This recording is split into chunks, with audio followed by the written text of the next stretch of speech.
In this video, we're going to learn how to use the integral or antiderivative to solve some real-world problems.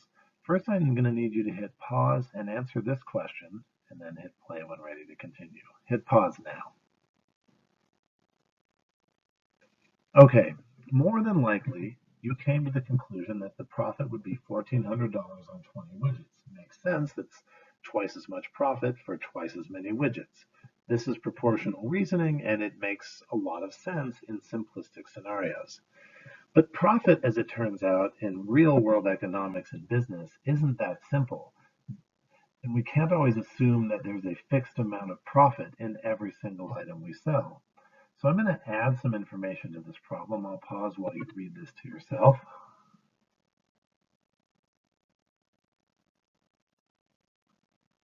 There's something called marginal profit. And marginal profit is a function that describes how quickly your profit is increasing based on sales at any given point. And we're going to look at what it means to have a marginal profit of 200 minus 6x, or what it means to have a function as the marginal profit here.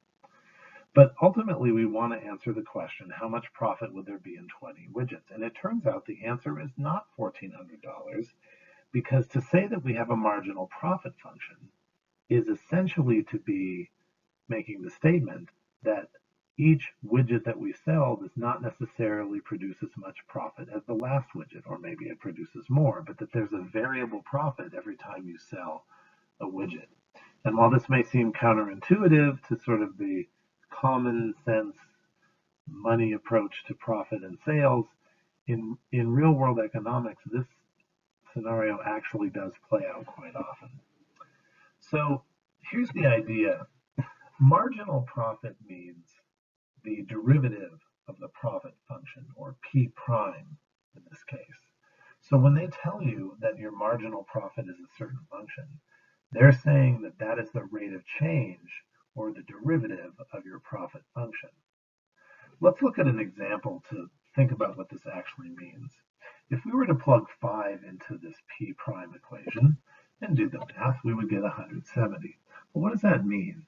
That means when you're already at the 5 widget sales point,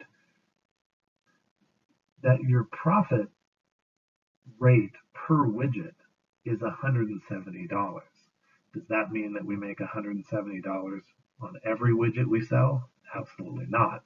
What it means is if you've already sold 5, then your profits are going to be increasing by 170 per widget at that point. And that's the meaning of that. Now, you won't often think much about the meaning of that when you're doing problems in this course, because what you'll do, although it's good to know the meaning, what you'll do is simply say, oh, they've given me the marginal profit, and that by definition is the derivative of the profit function. And so once they give you the derivative of the profit function, if you want the profit function itself, all you have to do is integrate or take the antiderivative of the marginal profit to get the profit function itself.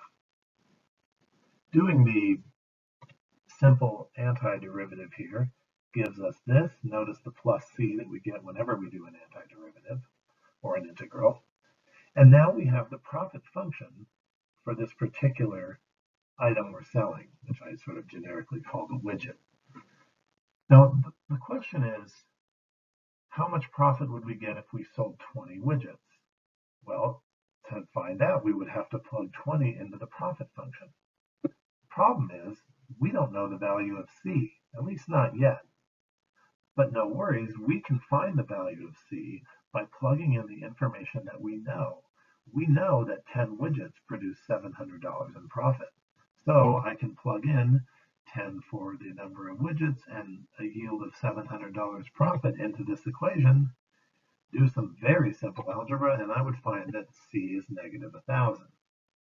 And plugging that number into the profit function, I now have a profit function without the letter c in it. In other words, I now know what c is, and I'm now ready to answer the question.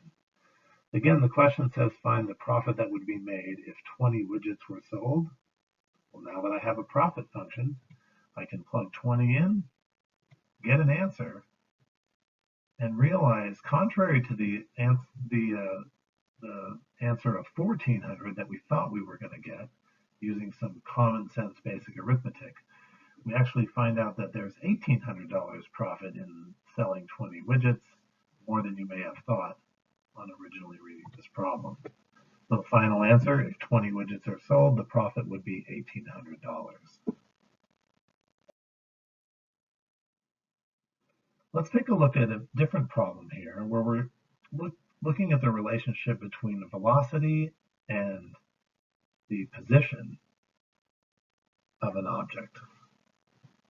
Okay, first of all, just for some notational comments here, the letter S in calculus and physics for that matter is often used as the location or position of a moving object. I'm not sure why they chose the letter S for position, but they did, and that's sort of a tradition that we stick with at this point. So when you see me use the letter S, I'm talking about the object's position, and since this object is moving up and down, you can see from the problem, then the position is actually the height in this case. Could I have used the letter H? Absolutely. I'm just going to stick with the tradition of S for a particle's location. Okay, one thing that we know is that a particle's position is the integral of its velocity function. You may have seen this in a different format as the derivative of the position equals the velocity. These two are, of course, the same statement, so we'll use the one on the left. But they did give us a velocity function in this problem, and they said the velocity is 9 minus 2t, where t is the number of seconds the particle has been traveling. And by virtue of the fact that we have a function of time as our velocity, that lets us know that the velocity is changing. And our goal is to find a position function. Why? Because the question says to find the height or position of the object after 10 seconds.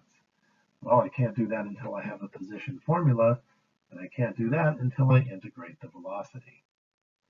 So that's the basic takeaway from this problem here, is that if you give it a velocity function, you can integrate it and find a particle's location. Here's the calculus, the simple performing of the antiderivative here. There's nothing special there. Notice the plus c as usual whenever we take an antiderivative. Now, what we know, if you read the problem at the top of the page, is that this object started from a height of 36 feet. It was somehow launched from something that was 36 feet up in the air. And therefore, its initial height, or its height at time 0, would have been 36. Stated mathematically, S of 0 is 36. In other words, I can plug in 36 for the position or height and 0 for time and find out what c is. And once I know what c is, I can plug that into the position function, and I now have a formula that will give me the position of this particle at any time I want. Looking near the top of the page, since they're asking us for the height of the object after 10 seconds of flight, that means that I should find S of 10, do the math, and find out that this object is 26 feet in the air after 10 seconds of travel. But wait a minute, just as a thought, how could something be 26 feet in the air when it was shot upward from a point of 36 feet? Well, gravity, of course, eventually brought this item down, and after 10 seconds, it's lower than it originally started. So my guess is that it must be on its way to the ground at the point of the calculation of this problem.